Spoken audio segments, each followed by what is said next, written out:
Paramashivoham. Om Nithyananda Paramashivoham.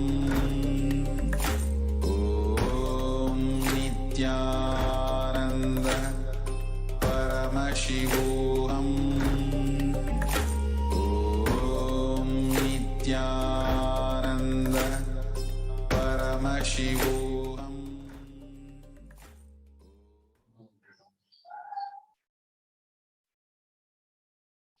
Yes, Nityanam, everyone. So now please relax. You can now remove your eye bands and slowly open your eyes. All of you, please open your eyes.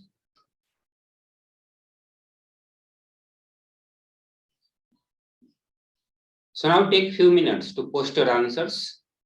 Please take a few minutes to type down what was revealed to you in your third eye. And then upload your power manifestation, videos, pictures and post. And post your answers with the hashtag. Hashtag Nityananda, hashtag Bhavasamadhi, hashtag Venkateshwara. You can upload your image through tinyurl.com/25April Darshan.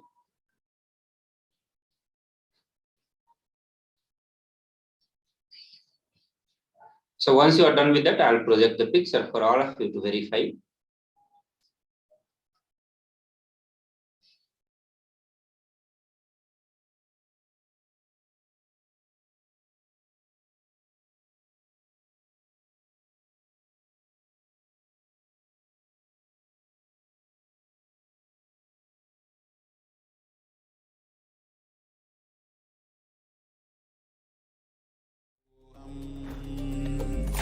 Om Nithyananda Paramashivoham.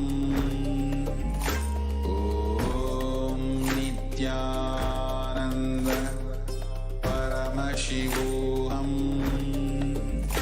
Om Nithyananda Paramashivoham. Om Nithyananda Paramashivoham. Om Nithyananda Paramashivoham. Om Nithyananda Paramashivoham. Om Nithyananda Paramashivoham. Om Nithyananda. So now let us verify now the answers. Paramashivoham. So let's verify now. The answer will be projected on the screen for all of you to verify. So this is the picture which I was projecting on your computer screen. Please share the result of your power manifestation in the YouTube chat box also, or whichever platform you are using to watch this power manifestation, watch the session. Please comment there. Please come forward and share your experience of power manifestation.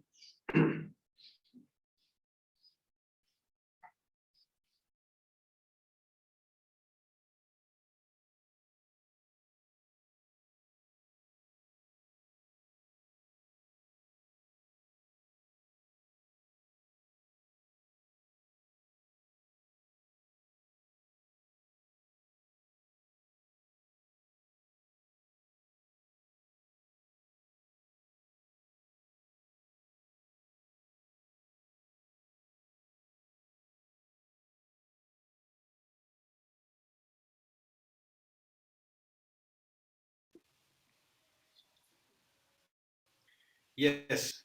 Now we will be moving on to the next power, the power of Mahima, the Sastamana.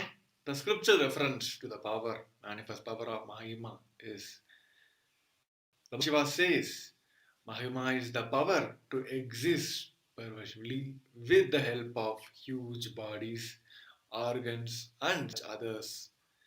These three lordly powers anima, lahima, and grahima are expressed through body. The Apta Pramana, the reference from rishis and scientists, says in the great Purana of Ramayana, when Lord Hanuman wanted to cross the ocean to reach Lanka, where Devi Sita was held hostage, he was stopped by the demon named Surasara, Surasa, and the demon demanded that anyone who has to pass the ocean must first enter into the stomach of the demon. As the demon eat the Hanuman, stretched himself to 10 yojanas, which is approximately 7.6 miles. Then Hanuman further stretched his body to 30 yojanas, and Surasa, on her own enlargement, her mouth to 40 yognas. Then the great hero Hanuman stretched his body to 50 yognas. Surasa widened her mouth to 80 yognas, and the heroic Hanuman grew up to 90 yognas. Looking like a mountain, Hanuman, observing Surasa, enlarged mouth, open and dreadful like hell with a long tongue, suddenly shrunk his body to the size of thumb.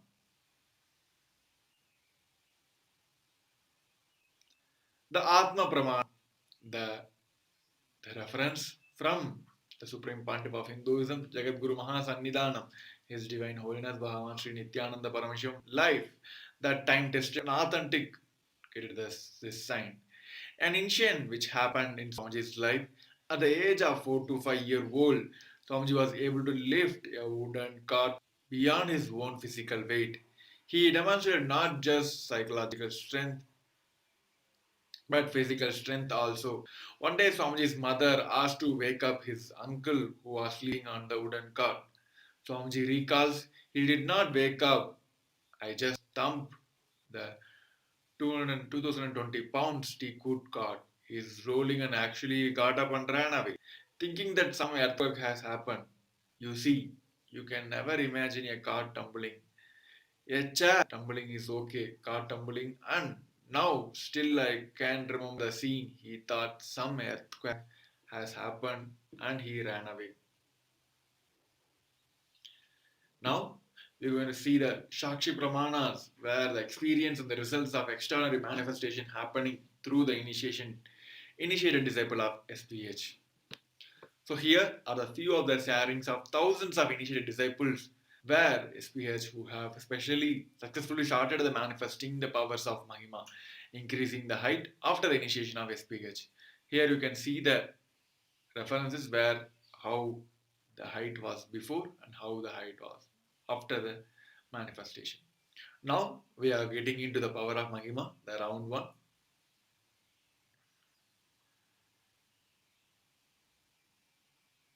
Now the basic step to do this, make sure this authentication of this Mahima power is click on the timestamp camera and application from the App Store.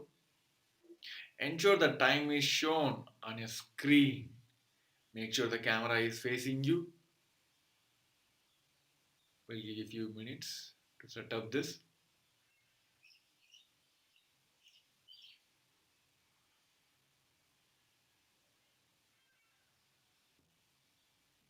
Yes, let us enter into the manifestation part.